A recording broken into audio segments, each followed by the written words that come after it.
on the Secretariat, Your Excellencies, members of the Diplomatic and Consular Corps, representatives of government institutions, representatives of the business community, representatives of international national civil society organizations, distinguished members of the press, distinguished ladies and gentlemen, all protocols respectfully observed. We are gathered today this afternoon to witness the presidential debate for aspiring candidates being organized by the Commission on Political Debates in partnership with the National Democratic Institute. It is indeed a duty and a privilege for me as chairperson Yeah, we are of the streaming. to welcome each Yeah, but and just a every minute. one I just want to look at the internet course before I will change your on details. behalf of my colleagues on the Okay, board just a of the minute. Commission for Political Debate, and indeed my humble I would sorry, allow me at the onset to thank I and would welcome the presidential please go to my aspirants page. Let me see if the internet is. accepting the invitation to the debates. Oh As the yeah. Gambia Okay, prepares then look at it. Just then connect me to elect to the yours. next Let me see president how the of this great nation on December 4th. In the spirit of true partnership, bear with me. I would like to extend a word of special welcome to Mr. Raymond, the resident director, the chairperson of IBC, the chairperson of NCCE, for their presence and their availability to make a statement at this historic event. In the same vein, let me also acknowledge all the distinguished guests and to assure you that with the agenda and the presence of our distinguished aspirants, time will be well spent with very fruitful sessions of exchange. As the electoral process in the Gambia runs full gear in preparation for the forthcoming presidential elections, it is becoming more imperative than ever to ensure that all hands are on deck in a bid to enhance participation and engagement of all citizens in the democratic processes. Savez-vous que les enfants de 12 ans et plus peuvent se faire vacciner contre le coronavirus? Protégez-vous, vos proches et la société en général en vous faisant vacciner. Nous pouvons vous aider, vous et vos enfants, à vous inscrire gratuitement. Contactez Gambia Talents Promotion au 404 593 62 15 ou envoyez un email à info@gambiatalentspromotion.org. Rappelle-toi, le coronavirus est réel. Faites-vous vacciner dès aujourd'hui.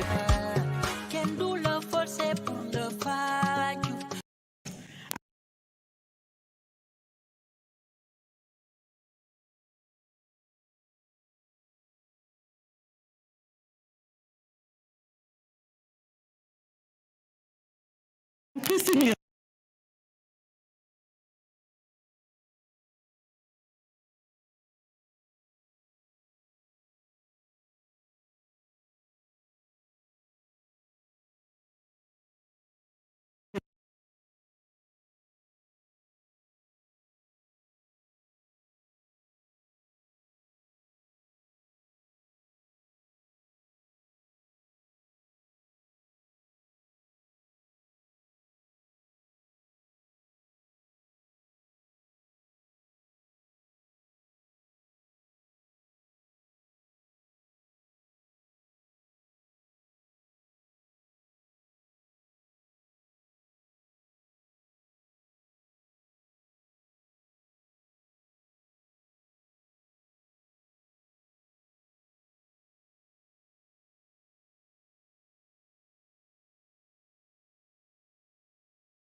created discuss essential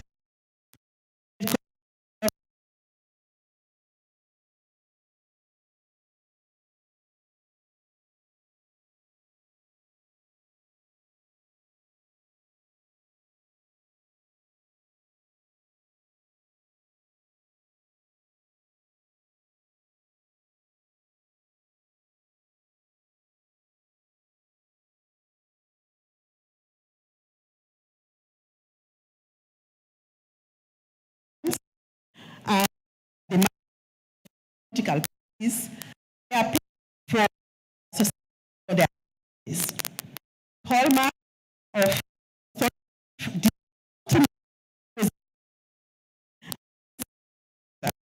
being good harm.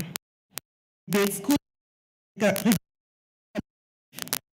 of us who better have lots of options in terms of and being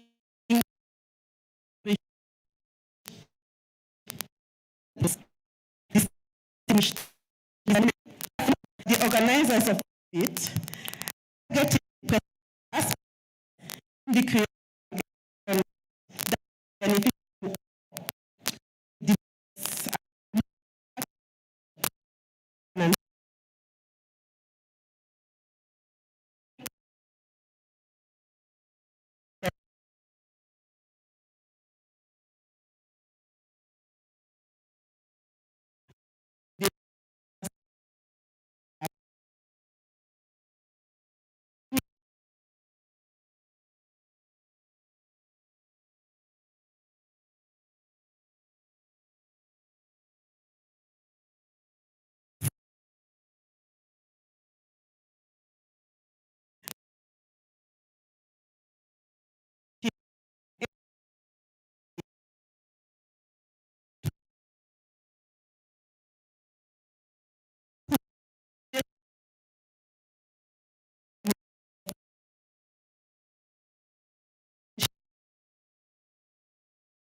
gentle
their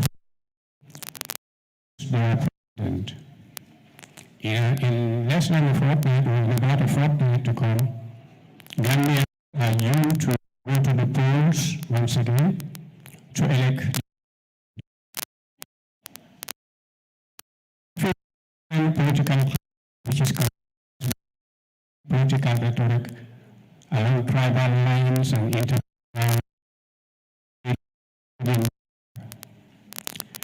The political environment of the Gambia, its political as possible tribal entities,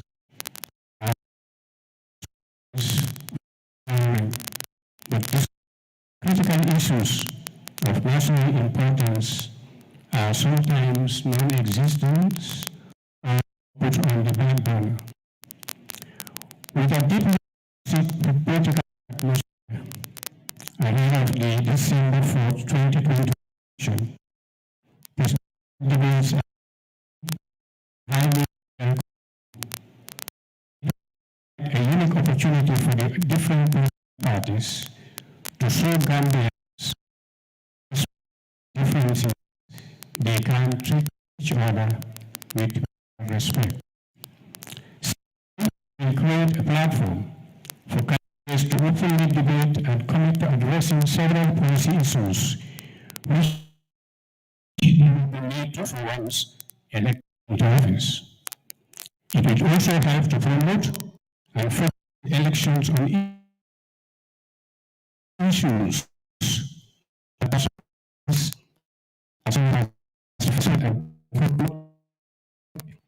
access to national media. Your Excellencies, distinguished guests, multi-party politics is indeed about competition, but competition of ideas and seeking shared solution for the benefit of the country and its citizens. At a time when our nation is deeply polarized and defined both by obvious division based on political, religious, and tribal lines than the boldness of our unity, it has never been more crucial to have a debate that can be a rallying cry where hostility is replaced by positive exchanges and peaceful coexistence takes right over a sense of intolerance.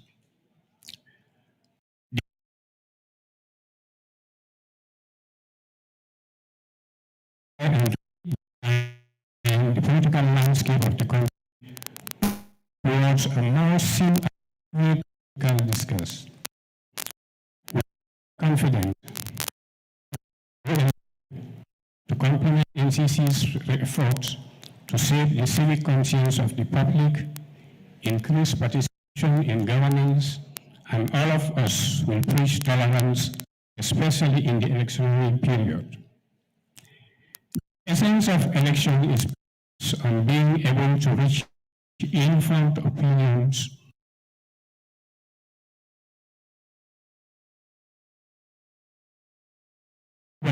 debates among aspiring political candidates are increasingly seen as one of the highlights of electoral calendar and a benchmark of a healthy, maturing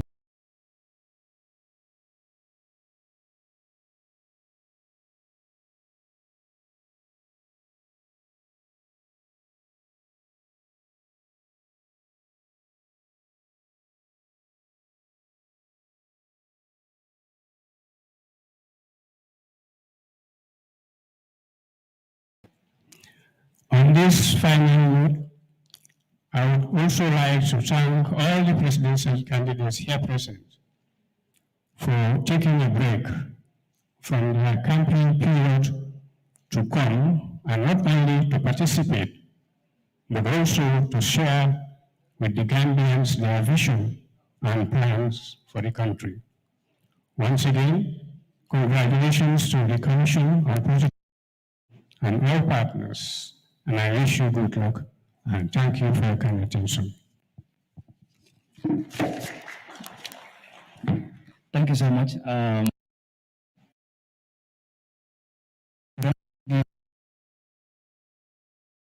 We are really running out of time. Mr. Emmanuel.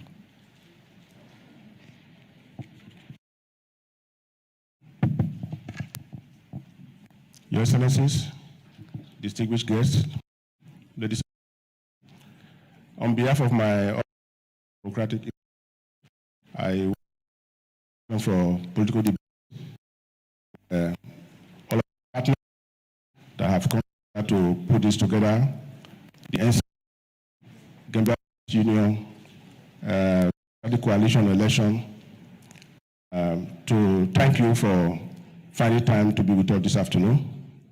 We are extremely delighted to be part of my office. Bring greetings and goodwill and solidarity to all Gambians as we are heading to a very important election. So we are supporting the electoral process in several ways, working with civic groups to observe the election process. We are working with the Inter-Party Committee in partnership with other development partners to enhance their capacity to implement their MOU and the code of conduct around elections. We are also very happy that we are able to support the Commission for Political Debate to put this together. I cannot but agree with the last speaker, the chair of the NCC. He made a very incisive presentation about the importance of debate. I need not go into detail.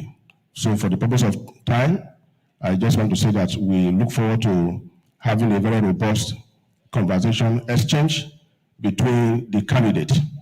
And at the end of the day, democracy is about creating space, creating opportunities, good as to come together to exchange ideas. So we see this as one big opportunity for my institute to support very peaceful, inclusive, and credible electoral process in the Gambia. Thank you, and we look forward to debate very shortly.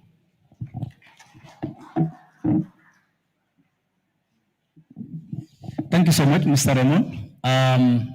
Not to waste more time, I would like to introduce our today's debate moderators. We have Ms. Fatmata Sise and Mr. Sekou Jame. So can we have a round of applause for our moderators?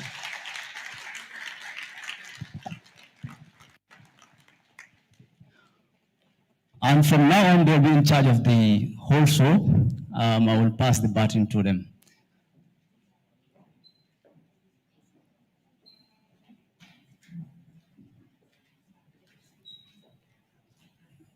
All right, thank you.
Stand by.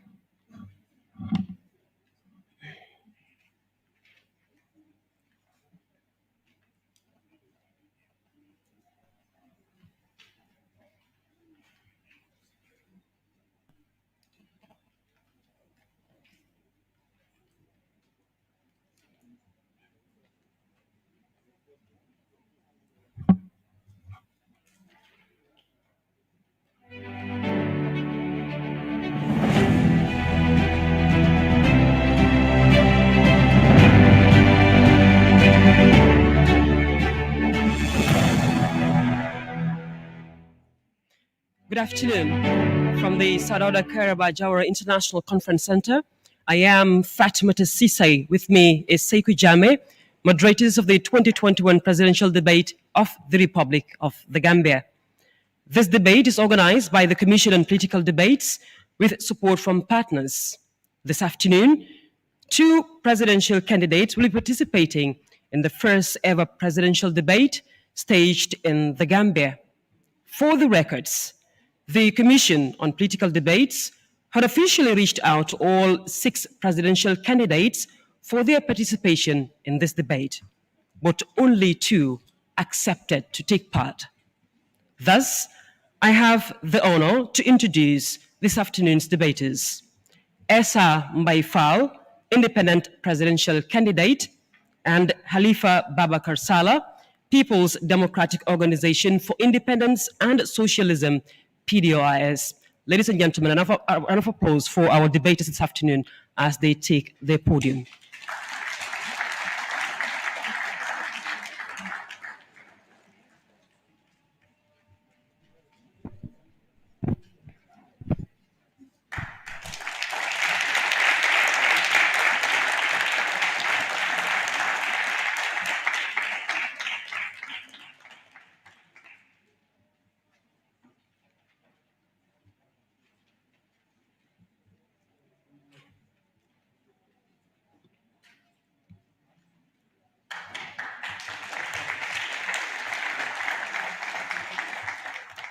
Good afternoon, Mr. Fall. Good afternoon, Mr. Saleh.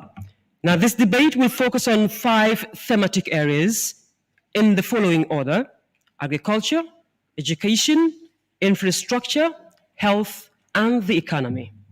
Therefore, the debate is designed as follows. Format of the debate. The debate shall last for 2.5 hours. The debate period shall include specified breaks of 5 minutes. Debaters will be asked to stand for the duration of the debate, but may sit during the breaks if they wish to. The questions for this debate are independently formulated by moderators, and that neither the candidates nor the CPD or partners had access or a role in influencing the questions. Each debater will be granted time at the beginning and end of the debate to make a 2-minute long opening and closing remark. And the opening remarks will be presented in an alphabetical order based on the surnames of the candidates, while the closing remarks will be presented in the reverse. A clock is positioned right here in the hall for easy visibility of the countdown of time. And there will be no rebuttals of the candidates' opening or closing remarks. Rules of the debate. Debaters are to courteously refer to their opponents by using the prefix Mr. together with their first or last names. And debaters are expected to acknowledge their opponents at the end of the debate, either by elbow bumps or handshakes at the end of the debate. And after the opening remarks, candidates will face their first round of questions in the order in which they name or they made their opening remarks, and each will have a maximum of 1 minute and 30 seconds to answer the posed questions.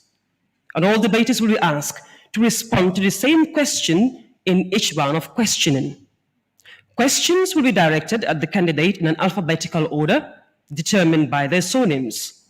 And candidates have 1 minute and 30 seconds to answer each main question, and they have 45 seconds to answer follow-up questions, and as well as 45 seconds to make rebuttals. And candidates shall be accorded 1 opportunity at the end of each round of questions to make rebuttals on statements of any other candidate in no more than 45 seconds. And candidates who violate their time allocations will be courteously but firmly interrupted by the moderators. And finally, no clapping or bowing during the debate. Thank you for your kind attention, and we look forward to a fruitful debate. And then debaters, you may rise now as we proceed into debate. And at this juncture, I would hand over to my co-moderator, Sekou Jammeh, to lead you into this session proper. Thank you. Thank you, Madam Co-Moderator. The debate now begins. And in line with the agreed format, the candidates will each make an opening statement in 90 seconds. We start with you, Mr. Fall. Is it allowed, is it permissible that we observe a bit of social distancing here so that I can take off my mask when I speak? And a point of correction from me, you have 2 minutes for your opening remarks instead of 90 seconds. And then your other request is granted. Mr. Salah can move to the next podium so that we have a bit of distancing. Thank you. Thank you.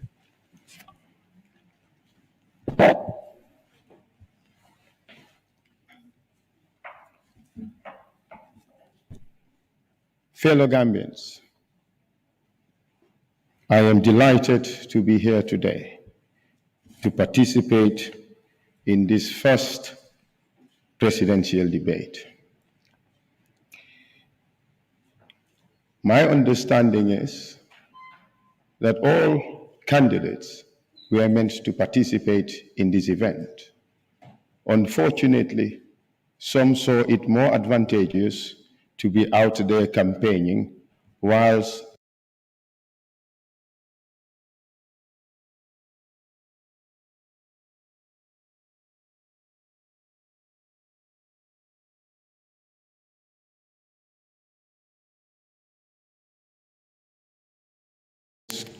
of this debate. Because the people, the kind of choice as to who they would vote for. The country is at a crossroads. We are in very difficult times. And if we do not get it right, all the struggles of 2016, which led to the removal of former President Jammeh, would come to naught. In every sector in this country, we are with people. But worst of all, the rearing its head again in this country, a stranglehold in our governance infrastructure. We do not tackle it. You have 10 seconds. Would be languishing for president. Thank you. 2 minutes, your opening statement, please, sir. This is the defining moment for this country. Our of December 16. And our face with the challenge that we should have since in the right to self-determination and independence.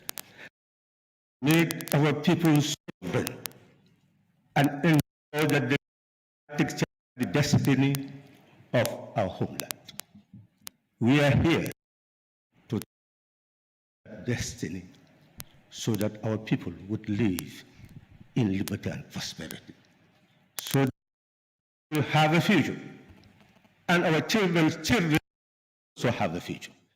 That is what we are here to articulate today.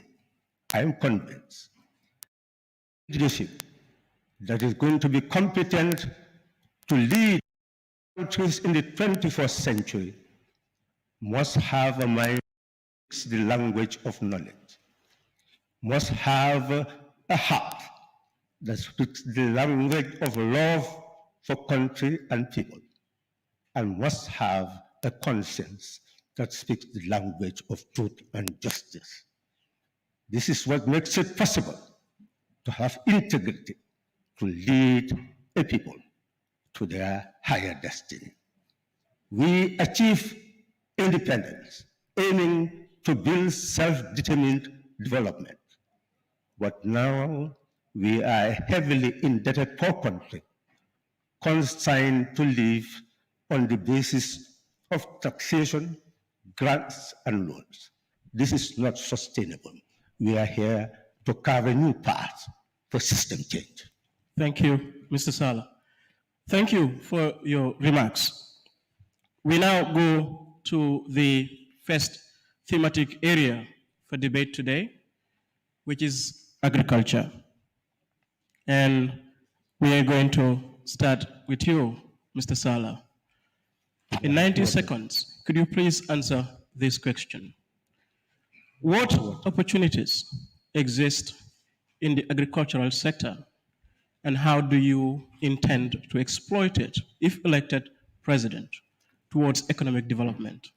Agriculture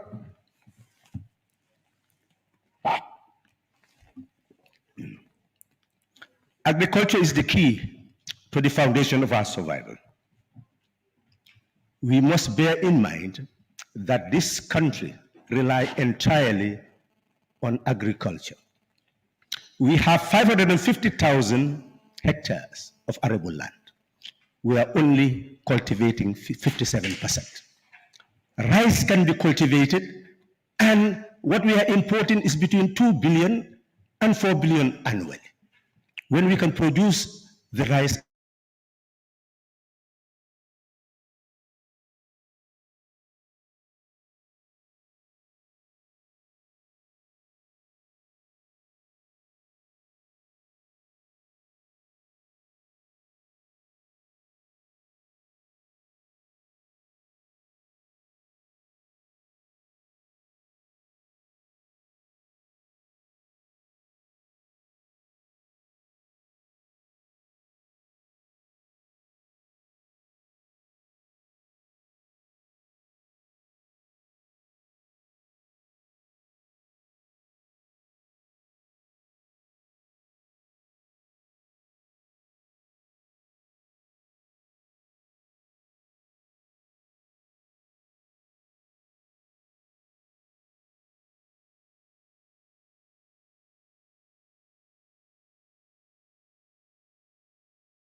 simple problems. Leveling the canals and make sure that the canals that's the only problem. Or the lack of simple basic equipment like dressers and so forth. These are things government can fix. If we are serious in a few months, we are not serious about it, and that's why we are in progress of food. So now we will give you opportunity to make rebuttals, and you have 45 seconds for that. We start with you, Honorable Sir. What he has stated is the problem. For us, we are going to create a cooperative bank.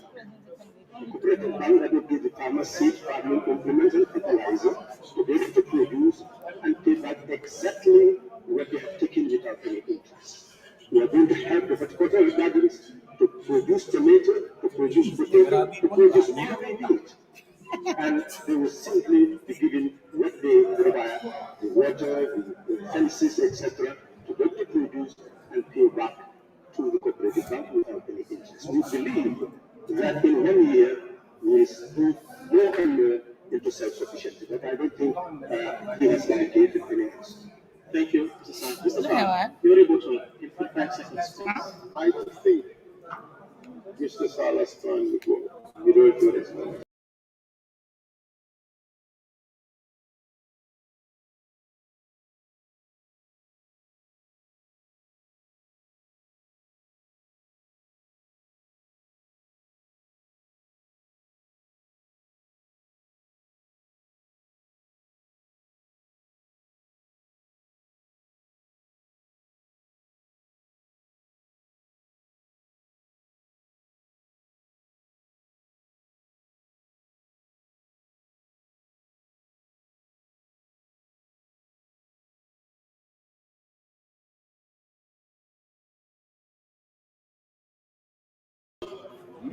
Both of you talked about the need to grow in order to meet the local consumption demands. But agriculture in the country depends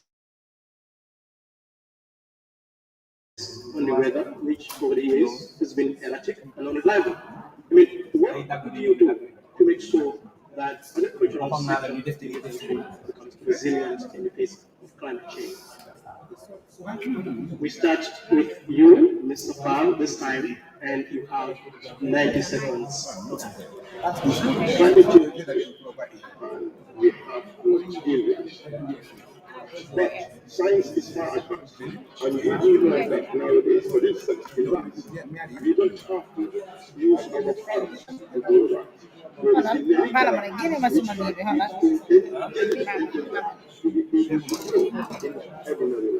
we should also be able to select the seeds that we use very carefully to choose those that are resilient and those that are suitable to our soils. But if we just go ahead,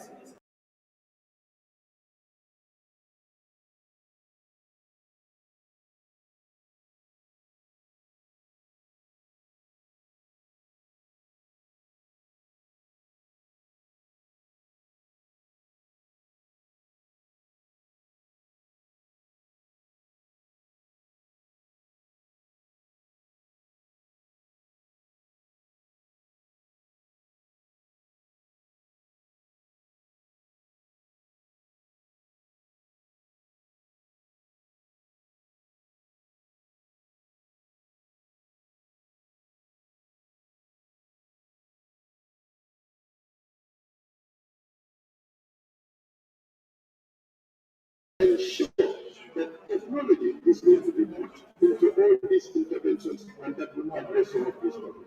Thank you, Mr. Farr. Mr. Salah, if I may repeat the questions for you, please. What will you do to make the agricultural sector resilient in the face of climate change crisis? You have 90 seconds. Develop also societies all varieties exist to be able to accommodate in small extent. Also, I can ask others.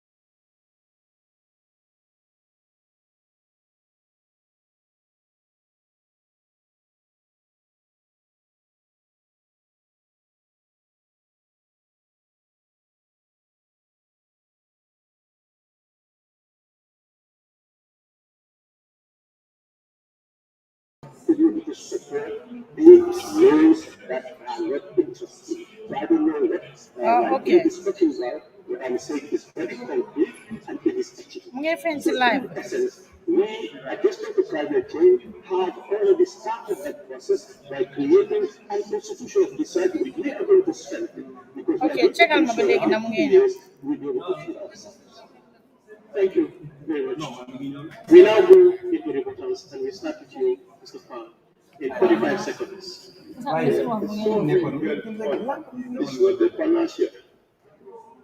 It is simply not. It's just an institution that houses government funds for particular targeted investments. We had the Agricultural Development Bank. It failed totally. So central funds can fail. They are just like state-owned enterprises that are given resources to manage. But if they are to be managed in the manner suggested by Honorable Salah, it's going to fail. These funds cost a great deal of money to manage, and those expenses have to be factored into the equation. Otherwise, it's like subsidies free money that would, at the end of the day, sink the institution. Thank you, Mr. Khan. The third question for this session really is this. There is proliferation of real estate business in the Gambia, and that brings into concern the dwindling space for land to do agriculture.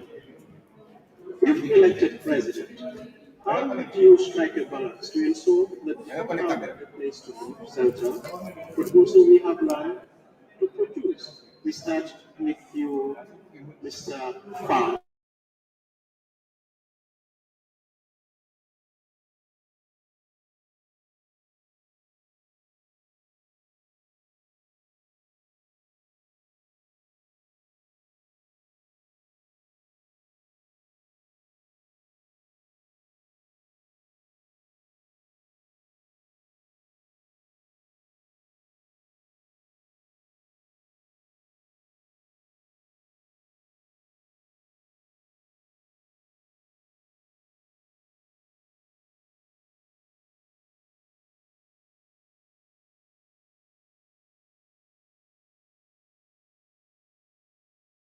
And all developments. There should be zoning of places that should be residential and places that should be farming. But in this country, there is no such planning going on. So people convert farmlands into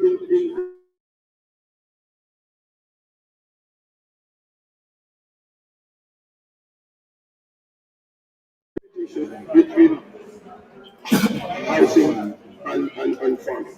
And this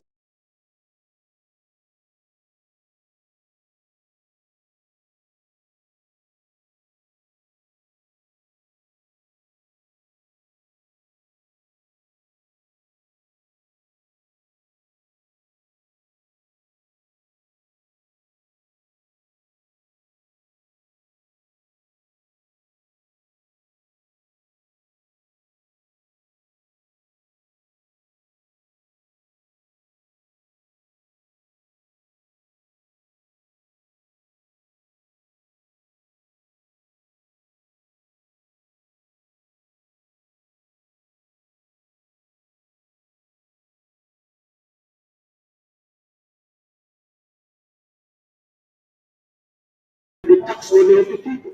People contribute. I do that. This indirect taxation every time they and they're entitled to receive something and they're being deprived. This would be a sin. Therefore, we must provide a sum that will provide them that is investing their tax money back to production so that they'll be able to produce in order to ensure that we eradicate poverty. That is the poverty eradication scheme by creating the cooperative bank so that everybody who wants to work will be able to earn income from the cooperative bank and be able to be productive. That's what we are saying. So it is essential for us to bear in mind that you are not giving any free money to the population which is contributing to the products. That's it. Thank you. And now to answer the question, the main question.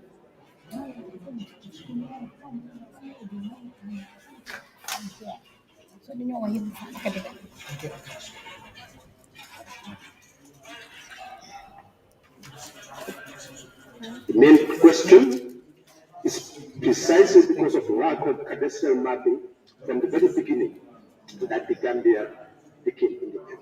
That's what we have said in our manifesto. That is the first thing to do, so that you can have spatial planning to know where every structure should be, and to ensure that government does not settle the land of the people, that it is used for the people. We are saying there should be low-cost housing.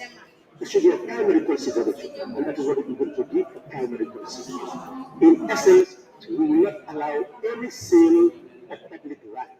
We are talking about the utility of the public land to ease the suffering of our people. What you now have is because of policy. And that is the policy we intend to change by ensuring that we have urban planning, rural planning, and ensure that planning is run to improve the living conditions of our people. In other places, you couldn't see any demarcation between the country up and the cities. By virtue of the implementation of the principle of proportional development. And I say proportional development.